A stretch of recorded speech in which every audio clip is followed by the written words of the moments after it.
In Rwanda, we have also microfinance, banking, and we have also other cooperatives which are also have such activities, but which are more informal, but also which are very beneficiary or very important for the rural people.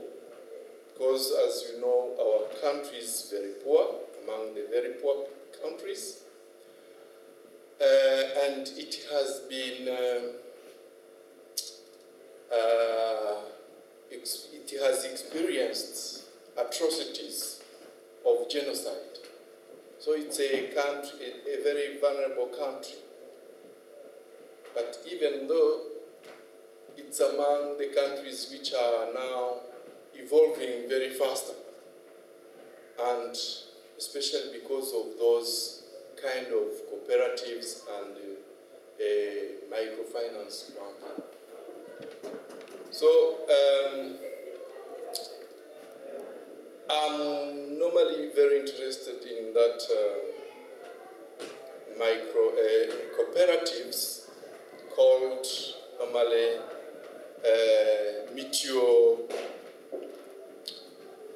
Meteor savings and credit activities, just which is normally formed by members, and through their contribution they can rotate the money, the money they get, and give it to one of them. Then if he has or she has a small project which can raise some funds, then he can use the money and bring a small part of the interest to the group, and at a certain period he can bring the capital he has been he got from the group. So it's a rotation. Then that amount can be also given to someone else until the whole group gets something, get a capital, a self-capital. So it's a kind of tontine. In French it is called tontine, but maybe in English also it's like that. I'm normally originally French speaking.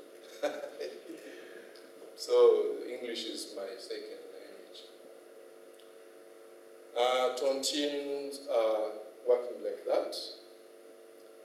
But for the formal microfinance, the government also is trying to empower the rural people by developing those microfinance in different in the countryside, and it encourage people to save 5,000 each household, and the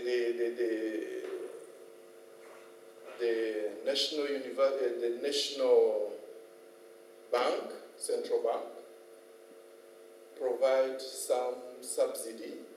It pays the staff who normally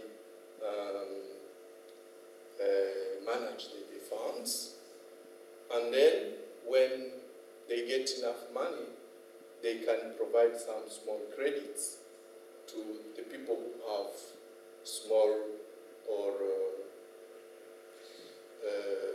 small business, which can provide them some interests. So it has been spread all over the country.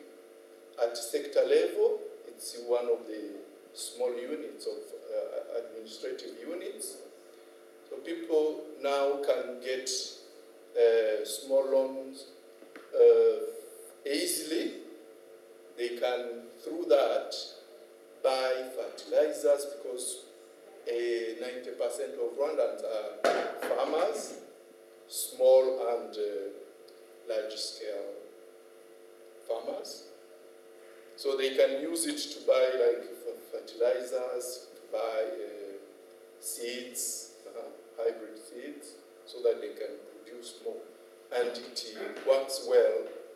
You can see that the life of rural Rwandans has improved because of that.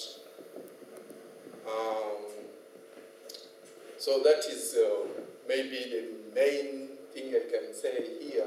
But my colleague is more experienced because he has been working in NGOs and as a program manager. Maybe he can explain more. Thank you. Thank you very much. This is very interesting to hear. And it's also,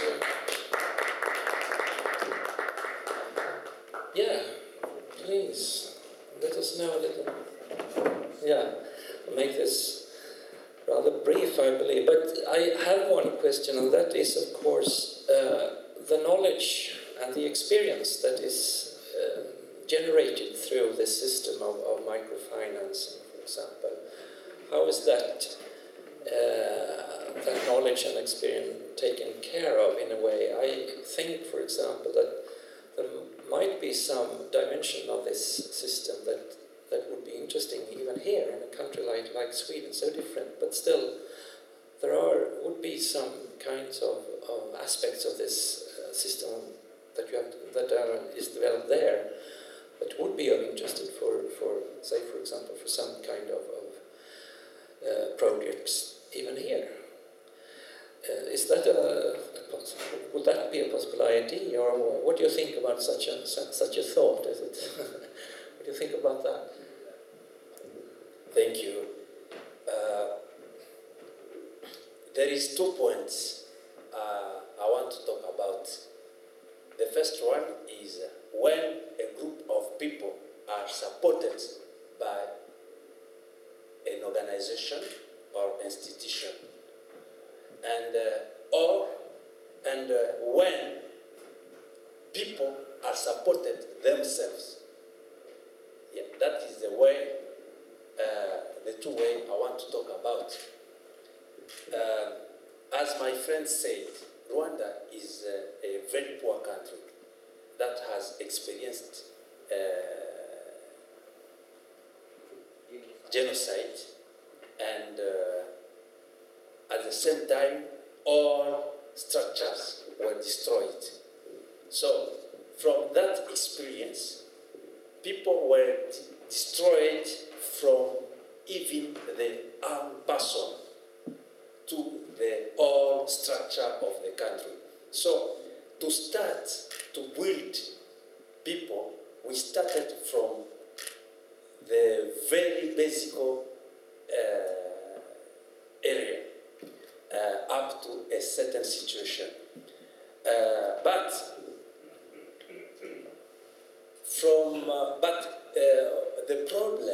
the problem of connecting that kind of situation from an area of poorest people to an area where we can find people like people living in a situation like Gothenburg. I found it maybe people with maybe from my own experience, some here, maybe we can select people. Maybe some people here with immigrants background, or people, the poorest people who cannot, who do not have any support from the government, and who need a breakthrough. So we can use 2 ways. The first way is the organization to help themselves, to help those people. In Rwanda, an organization can come and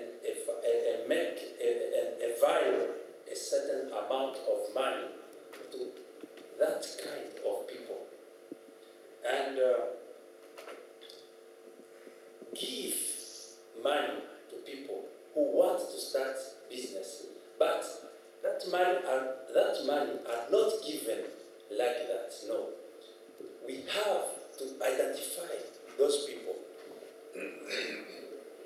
After, give to those people a training. My friend from Nigeria said about collateral. People do not have collateral in such situation. So there is the organization to avoid the risk of losing money has to give and to ensure the success of capacity building of those people before distributing money, and make a plan of and support those people even during the implementation of that business. Give them assistance and help them to make a plan of reimbursement during that period.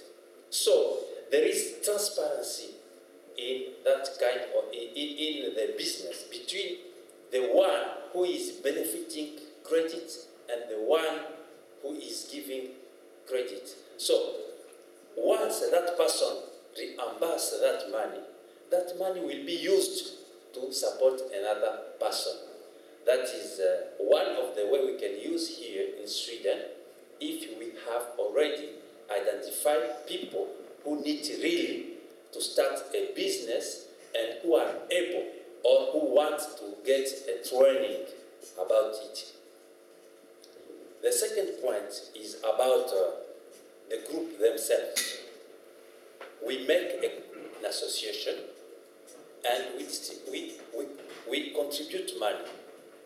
With that money, we can give the first contribution can go to the first person. And that person will start a very small business and be able to reimburse to reimburse the capital in PC. Yeah. So after a certain time, the capital plus a small interest will be reimbursed.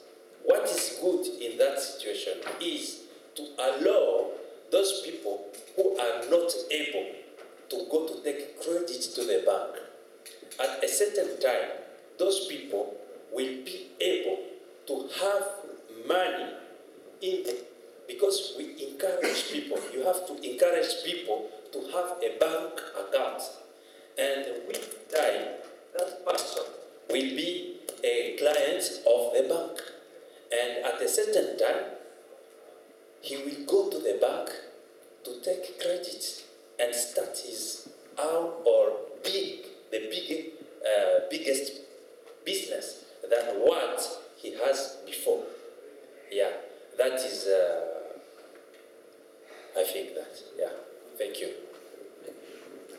Very interesting to hear about, and hopefully something for us to think about and to develop more contact about, to know more about them. So we thank you very much, and I think that the Scandic Africa organization is something we already have the contact with you, and the Spring Aid organization as well that you represent is also something that we will hopefully be able to develop contact with and have further contact with in our project, because I believe we have a lot of interesting aspects of all these problems in common which we will develop. Now it's time to finish our evening, and we do have, for those of you who wish to just listen to a few words from London, I believe, we will make too short. Is it London or is it Vancouver in the States? Yes. In Canada. A short, just for you, those of you who wish to stay and listen to this conversation, and maybe you will introduce this person. Yeah, next person is Daniel Robles. Daniel Robles, he created a system called the Genesis. It's about social currency and because the future of technology and social media, how it connects. So it's a really interesting guy, and he has been waiting now for some time here, so I hope he will be here when we connect up. But I think you will find it interesting, and we'll try to get some inspiration of it. The background is that he's been, since he's living in this part of the world, he's been an engineer working in the aircraft business, civil aircraft, as an engineer. And that is his background, so he has this technical... Hello, can you hear me? Yeah, we can hear you, but we can't see you. Okay, I will put that on. Yeah, that would be great. See if it works. So, how are you? Very good. Yeah, so where are you now? I am in the Seattle area. Yeah. So, tell us a little bit about your ID and what you're building and developing and the background. Well, what I do is I'm the director of the Ingenesis project. And an Ingenesis comes from the Latin word for engineer. And long before there were engineering schools, everybody was basically an engineer, creating new things, new ideas, and better ways of being productive. So that's where the word comes from. But what we do is we build a new method of business which allocates a different set of factors of production. Now, what we have today is largely land, labor, and capital are the classic elements of production. That means that the merchant class will allocate land, or they'll allocate labor or capital in order to produce all the things that society needs. But taking even this phone call, for example, the land between us is insignificant. We're not allocating land here. We're thousands of miles apart. This isn't a labor unit that we're executing because this is not how we work anymore. We work with knowledge. And capital is becoming highly constrained under a debt crisis. So the whole concept of land, labor, and capital as the underpinning of a currency or an economic system isn't really valid anymore. Instead, we look at products around us and we ask ourselves, are these products a factor of land, labor, and capital, or are they a factor of the social, creative, and intellectual capital that individuals have within them? So we believe that it would be a very, very simple thing, actually, to convert from land, labor, and capital as the basis of an economy to social, creative, and intellectual capital as a basis of an economy. We believe it's very simple. The world believes it's very difficult, and there's reasons for that, which we won't go into. But we're testing a model. We believe that there's a very simple thing we can do to flip the switch so that all the things that we have today, all the things that society needs today, nothing will change except the basis of the currency. And where are you now in the stage of developing your platform? Where are we? Yeah, what level? What stage? Oh, what stage? Well, we've deployed something called the value game, and it's a game that begins and it ends with money, of course, because that's the world we live in. But all the value within the game is denominated in social, creative, and these intellectual capital elements. So we're testing this in a company, a startup called Social Flights, and it's basically a ride-sharing service for airplanes. And the value game is deployed in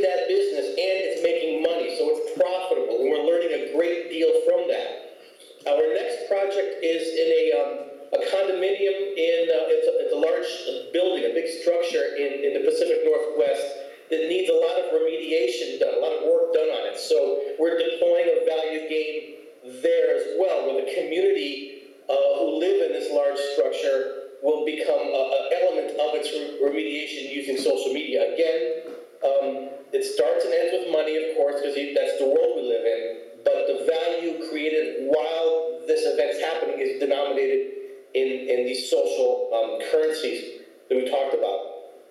Our next project is to actually take what we've learned and develop a platform called Certify. That's actually the working title right now, and that is a knowledge asset inventory.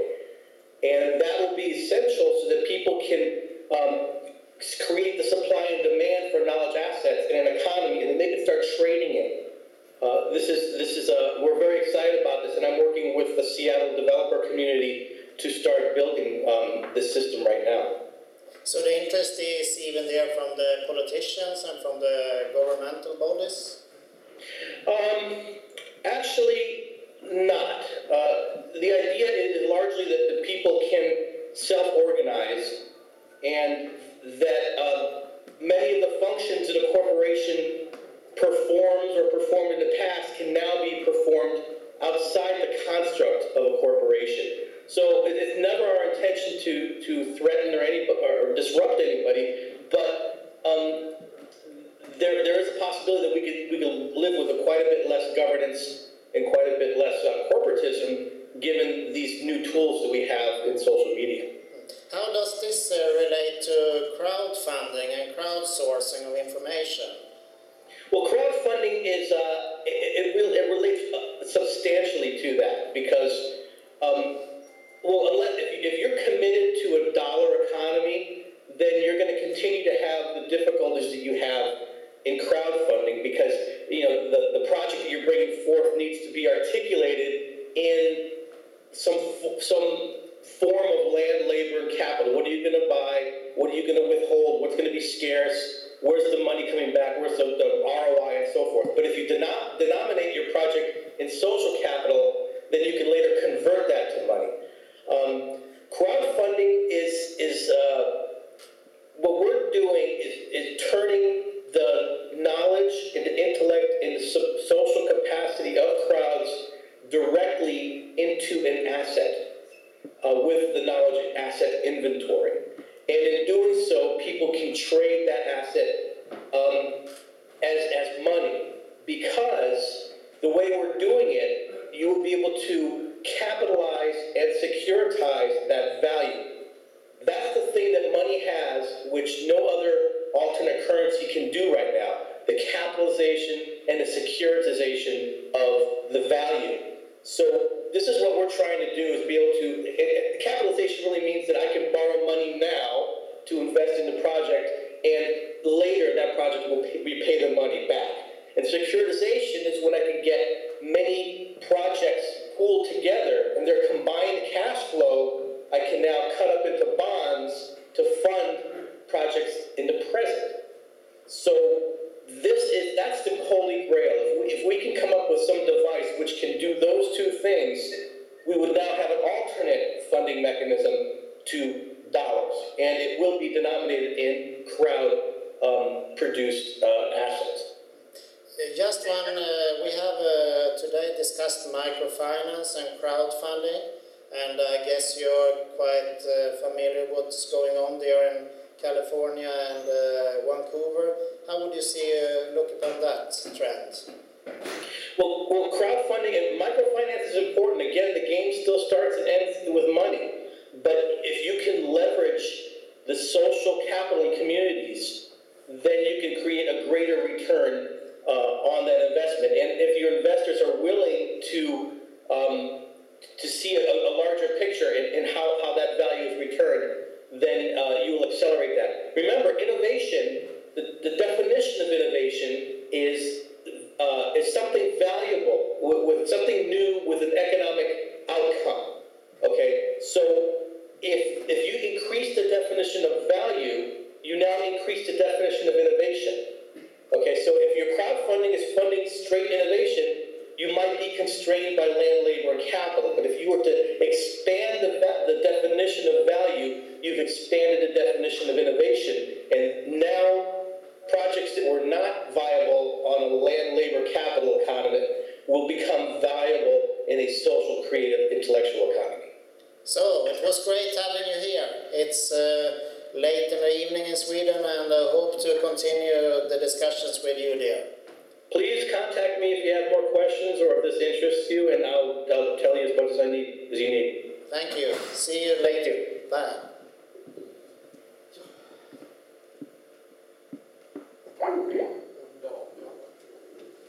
Ja, denna tappra skara som har suttit ända till slutet har ändå fått, tror jag, lite ett och annat av intresse.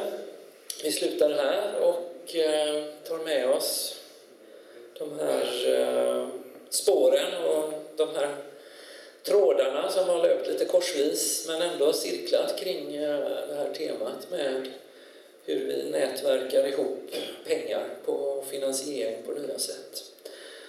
Och vi jobbar vidare på det här spåret från vår sida i alla fall i Utveckling Nordost-projektet och nätverkar vidare och sådär. Och alla ni som vill vara med och skriva upp er på våra kontaktlistor och sådär ska jag se till att göra det här nu efteråt. Va? Så att ni blir uppdaterade på nyheter och sånt med projektet. Tack ska ni ha.